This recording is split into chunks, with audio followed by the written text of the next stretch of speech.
Penyebab pertumbuhan. Pertumbuhan fisik adalah perubahan-perubahan fisik yang terjadi dan merupakan gejala primer dalam pertumbuhan remaja.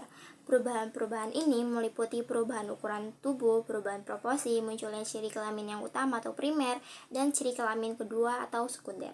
Menurut Mus yang dikutip oleh Sarlito Wirawan, urutan perubahan-perubahan fisik adalah sebagai berikut. Pada anak perempuan, yang pertama ada pertumbuhan tulang-tulang atau badan menjadi tinggi dan anggota-anggota badan menjadi panjang. Yang kedua ada pertumbuhan payudara, yang ketiga tumbuh bulu yang halus di kemaluan, yang keempat ada mencapai pertumbuhan ketinggian badan yang maksimum setiap tahunnya, yang kelima bulu kemaluan menjadi keriting, yang keenam menstruasi atau haid, yang ketujuh tumbuh bulu ketiak.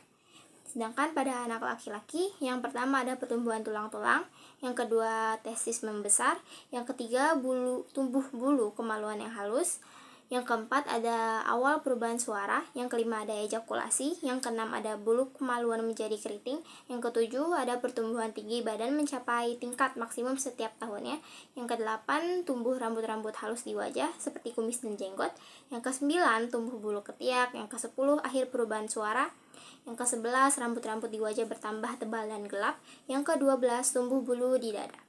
Penyebab pertumbuhan pada masa remaja adalah karena ada dua kelenjar yang menjadi aktif bekerja dalam sistem endokrin. Kelenjar pituitari yang terletak di dasar otak mengeluarkan dua macam hormon yang diduga erat hubungannya dengan perubahan pada masa remaja. Kedua hormon itu adalah hormon pertumbuhan yang menyebabkan terjadinya perubahan ukuran tubuh dan hormon gonadotropik atau sering disebut dengan hormon yang merangsang gonad atau kelamin agar aktif bekerja. Menjelang saat remaja dimulai, kedua hormon ini sudah mulai diproduksi dan pada saat remaja semakin banyak dihasilkan. Seluruh proses ini dikendalikan oleh perubahan yang terjadi dalam kelenjar endokrin. Kelenjar ini diaktifkan oleh rangsangan yang dilakukan kelenjar hipotalamus, yaitu kelenjar yang dikenal sebagai kelenjar untuk merangsang pertumbuhan pada saat remaja dan terletak di otak. Perubahan-perubahan fisik yang penting yang terjadi pada masa remaja ialah 1. Perubahan ukuran tubuh. Irama pertumbuhan mendadak menjadi cepat sekitar 2 tahun sebelum anak mencapai taraf kematangan kelaminnya. Setahun sebelum pematangan ini, anak akan bertambah tinggi 10-15 cm dan bertambah berat 5-10 kg. Setelah terjadi kematangan kelamin, pertumbuhan tubuh selanjutnya masih terus terjadi namun dalam tempo yang sedikit lambat. Selama 4 tahun pertumbuhan tinggi badan anak akan bertambah 25% dan berat tubuhnya hampir mencapai 2 kali lipat. Kedua, perubahan proporsi tubuh. Ciri tubuh yang kurang proporsional pada masa remaja ini tidak sama untuk seluruh tubuh. Ada pula bagian tubuh yang semakin proporsional. Proporsi yang tidak seimbang ini akan berlangsung terus sampai seluruh masa puber selesai dilalui sepenuhnya sehingga akhirnya proporsi tubuhnya mulai tampak seimbang menjadi proporsi orang dewasa. 3. Ciri kelamin yang utama. Pada masa anak-anak, alat kelamin yang utama masih belum berkembang dengan sempurna. Ketika memasuki masa remaja, alat kelamin mulai berfungsi pada saat ia berumur 14 tahun, yaitu pada saat pertama kali mengalami mimpi basah. Keempat, ciri kelamin kedua. Ciri kelamin kedua pada anak perempuan ialah membesarnya buah dada dan mencuatnya puting susu, pinggul melebar lebih lebar dari lebar bahu. Tumbuh rambut di sekitar alat kelamin, tumbuh rambut di ketiak, dan suara bertambah nyaring. Perubahan fisik sepanjang masa remaja meliputi dua hal, yaitu A. Percepatan pertumbuhan. Bagi remaja laki-laki, permulaan percepatan pertumbuhan berkisar antara 10,5 dan 16 tahun. Bagi remaja perempuan, percepatan pertumbuhan dimulai antara 7,5 dan 11,5 tahun dengan umur rata-rata 10,5 tahun. Puncak pertumbuhan ukuran fisik dicapai pada usia 12 tahun, yakni kurang lebih bertambah 6-11 cm setahun. B. Proses kematangan seksual. Meskipun kematangan seksual berlangsung dalam batas-batas tertentu dan urutan tertentu dalam perkembangan ciri-ciri kelamin sekundernya, namun kematangan seksual anak-anak remaja berjalan secara individual sehingga hanya mungkin untuk memberikan ukuran rata-rata dan penyebarannya saja. Ada 3 kriteria yang membedakan antara anak laki-laki serta perempuan. Yang pertama, kematangan seksual. pandangan seksual dapat terlihat jelas pada anak perempuan daripada anak laki-laki, yaitu menstruasi, yang ditandai sebagai awal mula permulaan pubertas. Sesudah itu, masih dibutuhkan 1 sampai 1,5 tahun lagi sebelum anak perempuan dapat benar-benar matang untuk bereproduksi. Menstruasi merupakan salah satu ciri-ciri kematangan seksual yang pokok, yaitu disposisi untuk konsepsi atau hamil. Samping itu, menstruasi juga merupakan manifestasi yang jelas meskipun pada mulanya terjadi pendarahan yang masih sedikit. Kriteria sejelas ini tidak terdapat pada anak laki-laki yang sehubungan dengan ejakulasi atau perpasan air mani. Permulaannya sangat sedikit sehingga tidak jelas. Sering digunakan percepatan pertumbuhan sebagai kriteria penetapan titik awal masa remaja, karena diketahui adanya korelasi antara percepatan pertumbuhan itu dengan timbulnya tanda-tanda kelamin sekunder maupun primer. Yang kedua, permulaan kematangan seksual yang terjadi pada anak perempuan kira-kira 2 tahun lebih cepat mulainya daripada anak laki-laki. Menstruasi merupakan tanda permulaan kematangan seksual yang terjadi sekitar usia 13 tahun dengan penyebaran normal antara 10 hingga 16 tahun. Jadi, kira-kira 1 tahun sesudah dilaluinya puncak percepatan pertumbuhan pada anak laki-laki baru terjadi produksi spermatozoa hidup selama kira-kira 1 tahun sesudah puncak percepatan perkembangan. Tetapi dalam air mani baru terdapat sedikit sperma. Yang ketiga, urutan gejala kematangan seksual. Pada anak perempuan, kematangan dimulai dengan 1 tanda kelamin sekunder dengan tumbuhnya buah dada yang tampak dan bagian puting susu yang sedikit mencuat. Hal ini jadi pada usia antara 8 hingga 13 tahun. Pada stadium kemudian menjelang menstruasi, jaringan pengikat di sekitarnya mulai tumbuh sehingga buah dada mulai memperoleh bentuk yang dewasa. Kelenjar buah dada yang baru bereaksi pada masa kehamilan dengan suatu pembengkakan, sedangkan produksi air susu jadi pada akhir kehamilan. Hal ini merupakan akibat reaksi fisiologi yang menyebabkan perubahan-perubahan pada organ-organ kelamin internal. Sedangkan pada anak laki-laki, kematangan seksual dimulai pada sekitar umur 9 hingga 13 tahun dan berakhir antara 13 sampai 17 tahun pada usia kurang lebih 15 sampai 16 tahun. Pada anak laki-laki maupun perempuan, pangkal tenggorokannya atau jangkau mulai membesar yang menyebabkan pita suara menjadi lebih panjang. Anak laki-laki mengalami hal ini lebih banyak daripada anak perempuan. Anak perempuan mendapat suara lebih tinggi dan nyaring, sedangkan suara anak laki-laki menjadi agak berat karena perkembangan anatomi yang cepat mendahului penyelesaian urat sarafnya atau urat sarafnya mendapat cocok, maka timbullah keadaan yang khas pada anak laki. Terdengarlah suara yang tinggi di antaranya suara yang lebih berat. Kondisi-kondisi lain yang mempengaruhi pertumbuhan fisik anak antara lain adalah 1. Pengaruh keluarga. Pengaruh faktor keluarga di sini meliputi faktor keturunan maupun faktor lingkungan. Karena faktor keturunan, seorang anak dapat lebih tinggi atau panjang daripada anak lainnya sehingga ia lebih berat tubuhnya. Jika ayah dan ibu atau kakeknya tinggi dan panjang, faktor lingkungan akan membantu menentukan tercapai tidaknya perwujudan potensi keturunan yang dibawa anak tersebut. Pada setiap tahap usia, lingkungan lebih banyak pengaruhnya terhadap berat tubuh dan pada terhadap tinggi tubuh. 2. Pengaruh gizi.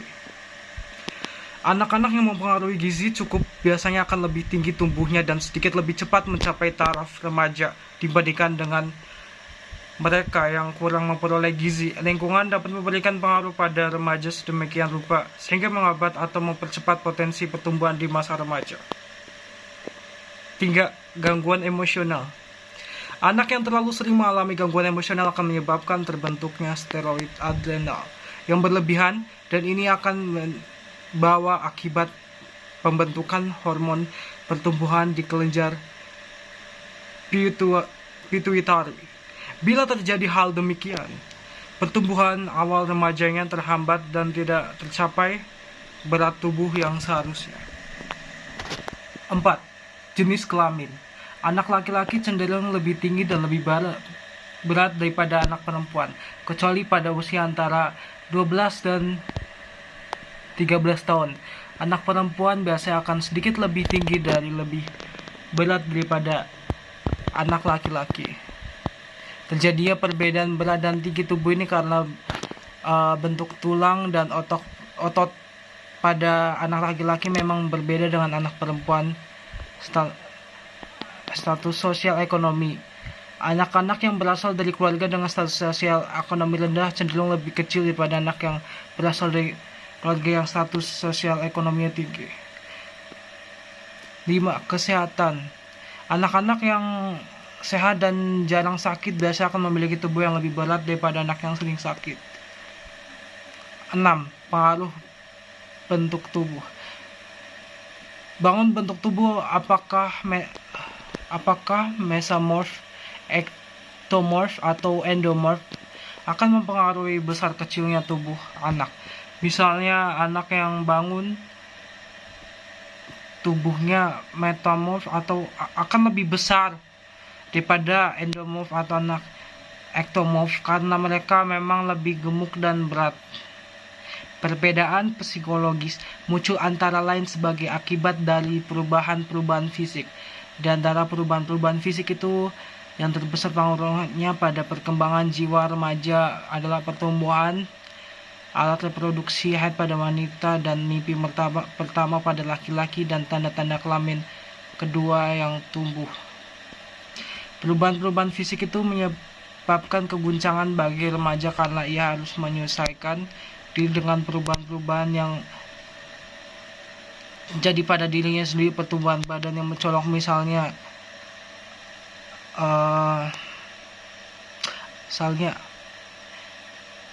teman-temannya misalnya, atau pembesaran payudara yang cepat membuat remaja merasa tersisih dari teman-temannya. Demikian pula dalam menghadapi haid dan mimpi yang pertama, anak-anak remaja itu perlu mengadakan penyesuaian tingkah laku yang tidak ada dukungan dari orang tua. Perubahan fisik selalu dibarengi dengan perubahan perilaku dan sikap. Keadaan ini seringkali menjadi sedikit parah karena sikap orang di sekelilingnya dan sikapnya sendiri dalam menghadapi perubahan fisik itu. Dalam masa remaja, perubahan yang terjadi sangat mencolok dan jelas sehingga dapat mengganggu keseimbangan yang sebelumnya terbentuk. Perilaku mereka mendadak menjadi sulit diduga dan seringkali cenderung melawan norma sosial yang berlaku. Oleh karena itu, masa ini seringkali dinamakan sebagai masa negatif. Pada saat irama pertumbuhan sudah sedikit lambat dan perubahan tubuhnya telah sempurna, maka akan terjadi keseimbangan kembali. Meskipun pengaruh pubertas terhadap anak-anak remaja berbeda-beda, namun cara mereka melampiaskan gangguan ketidakseimbangan tampaknya sama. Beberapa bentuk pelampiasan yang mudah dilihat adalah mudah tersinggung, tidak dapat diikuti jalan pemikirannya ataupun perasaannya, ada kecenderungan menarik diri dari keluarga ataupun teman, lebih senang menyendiri, menentang kewenangan, sangat mendambakan kemandirian, sangat kritis terhadap orang lain, tidak suka melakukan tugas di rumah ataupun di sekolah, dan sangat tampak bahwa dirinya tidak bahagia. Karena memang sedang terjadi perubahan beberapa kelenjar pertumbuhan yang menyebabkan terjadinya perubahan dalam bentuk dan ukuran tubuhnya, anak-anak remaja ini secara fisik seringkali merasa sangat tidak nyaman, misalnya ada keluhan, gelisah, nafsu makan berkurang, ataupun hal-hal yang lain. Gangguan ini lebih banyak menghinggapi kepada anak perempuan daripada anak laki-laki. Bahkan beberapa anak laki-laki kurang sekali merasakan hal-hal yang disebutkan di atas. Semua gangguan itu tampaknya tidak mendorong anak remaja berperilaku sesuai dengan harapan masyarakat. Pada saat ini, hanya sedikit remaja yang mengalami kurang darah. Yang lebih menonjol adalah kurangnya nafsu makan, tetapi ini tidak mempengaruhi keadaan kimia darahnya. Bila sampai pada kekurangan darah, maka anak akan mengalami gangguan karena adanya ketegangan emosional. Anak remaja tampaknya selalu memperhatikan keadaan tubuhnya yang sedang mengalami proses pertumbuhan. Tanggapan atas perubahan dirinya itu dapat digolongkan menjadi dua, yaitu mereka yang terlalu memperhatikan normal tidaknya dirinya, dan mereka yang terlalu memikirkan tepat tidaknya kehidupan kelaminnya. Bila mereka memperhatikan teman sebayanya, kemudian ternyata dirinya berbeda dengan mereka, maka akan segera muncul pikirannya tentang normal tidaknya dirinya. Anak-anak yang tergolong cepat dan lebih awal tumbuh seringkali merasa khawatir bahwa pada masa dewasa nanti tubuhnya akan terlalu tinggi, sedangkan anak yang tumbuh pendek akan merasa khawatir sampai dewasa pertumbuhan dan kehidupan kelaminnya tidak akan berkembang normal. Remaja yang banyak perhatiannya terhadap kelompok, perilaku remaja itu akan banyak dipengaruhi oleh perilaku kelompoknya. Kelompok remaja dapat dibentuk di dalam sekolah seperti pada kelompok olahraga, kelompok seni, kelompok belajar, dan semacamnya. Begitu pula kelompok remaja dapat dibantu di luar sekolah seperti kelompok olahraga, kesenian, pramuka, dan sebagainya. Jenis kegiatan kelompok seringkali ditentukan oleh kelompok itu sendiri, sehingga di samping banyak kegiatan yang bernilai positif, juga terdapat kegiatan yang bernilai negatif. Kegiatan bernilai positif seperti olahraga pramuka dan seni karena dapat memupuk pertumbuhan fisik remaja. Sedangkan kegiatan yang bernilai negatif seperti ngebut, begadang di malam hari, minum minuman keras, dan semacamnya akan mengganggu keselamatan dan juga kesehatan remaja. Dengan demikian, pengembangan program kelompok remaja ke arah kegiatan yang bernilai positif oleh para tokoh masyarakat dan sekolah merupakan upaya untuk membantu para remaja dalam pertumbuhan fisik mereka. Pengembangan kegiatan pramuka, penyelenggaraan senam kesegaran jasmani, dan pembiasaan hidup bersih perlu diprogramkan sebagai kegiatan kurikuler dan ekstrakurikuler di sekolah perlu diprogramkan secara baik. Pembentukan kelompok belajar atas bimbingan guru merupakan kegiatan yang dapat membentuk remaja untuk belajar teratur dan bertanggung jawab.